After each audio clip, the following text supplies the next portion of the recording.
নমস্কাৰ অসম ৰাজ্যিক প্ৰাথমিক শিক্ষক সন্মিলনৰ দ্বাৰা আয়োজিত TLM প্ৰতিযোগিতাৰ বাবে মই প্ৰস্তুত কৰি উলিওৱা TLMটিৰ নাম হৈছে পৃথিৱীৰ ভূ-প্ৰকৃতিৰ ভাগসমূহ বা অৱয়ৱসমূহ অৰ্থাৎ দ্য লেণ্ডফৰ্ম অফ দ্য আৰ্থ। এই TLMটো সাজিবলৈ মই থাৰ্মোকল, চাৰ্ট পেপাৰ আৰু ৰং ব্যৱহাৰ কৰিছোঁ।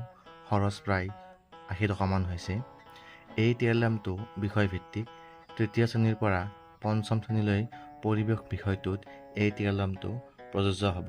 যিহেতু পৃথিৱীৰ ভূ-প্ৰাকৃতিক বা অৱয়ৱসমূহ ধাৰণা তৃতীয় শ্ৰেণীৰ পৰা দিয়া হৈছে, গতিকে এই TLMটো ব্যৱহাৰ কৰিলে শিক্ষণ সহজ হ'ব বুলি মই ভাবোঁ।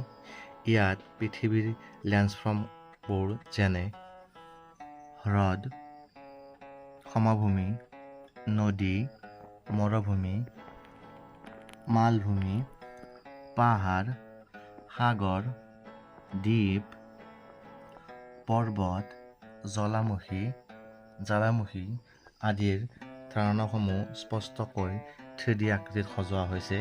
ইয়াৰ ফলত শিকাৰুবোৰে ধাৰণাবোৰ সহজতে বুজি পাব বুলি মই ভাবোঁ।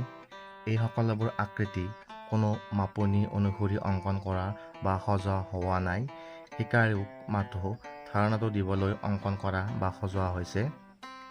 ধন্যবাদ।